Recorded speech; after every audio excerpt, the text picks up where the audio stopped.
I'm Ed Kight and I'm the 5th generation of farmers in this area. So we're in the northern Wairarapa. This particular property we're on, well, the properties we own are all east of Dannevirke, and so this one's 10, 12 k's from the coast, and we've got another one right on the coast. This particular farm that we're on today is one that we purchased back in 2019. In fact, this farm was sold by my great-grandfather in 1911. And so really sort of funny little circle to buy it back in 2019. This property has, of the 1,000 hectares, has at least 250 hectares of it of these Takapau silt loam river flats, which is quite a contrast to what we have down the road.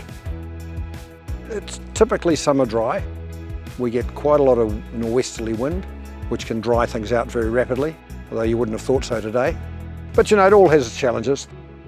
In the years since when I took over the running of these properties back in 1979, 1980, we've changed from being 100% livestock centric to very much more of a base breeding herd of sheep, finishing lambs. We have a sort of a clean-up mob of cows, and we finish all their progeny. And we've transformed large areas of the farm that were inherently less fertile. We've transformed those into production forestry. Jonesy helps us a lot with what we, with suggestions and plans as to what we should potentially be doing, based on our strategic view of where we want to be going with our livestock mix.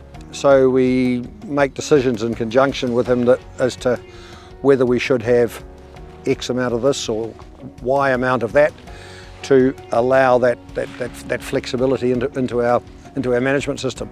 But he also brings in other specialists, whether they be on a veterinary side or whether they be on a more of agronomy side. Cam's doing a great job up here with running this operation, and we have another couple of guys or 3 guys down at the other farm. Yeah, we're in the process of making me redundant, which is something that we'll look forward to. The intent right now is that it'll farm on into further generations. It may be in a different form, but we think we've got a pretty sustainable sort of model here. We've got considerable area in pine, so we've got a revenue stream coming from forestry, from timber, and we also have got another revenue stream coming from carbon. One of the things that I reflect on, in 1979, I remember very graphically when I took over the management of the farm. We had a manager here on the farm at Akitio, and my father was still very much involved, and here I was as a 26-year-old or something like that, and I said, look, I disagree with some of the things you're doing here. And his response to me, aged 54, was, if you can justify it, you can do whatever you like. I thought, oh, that's quite powerful. Is that an empowering thing or what? And that's the sort of thing that I try and give my managers, and succeeding, try and give them the opportunity of doing that as well. I think that's really, really important, because we don't have a mortgage on ideas.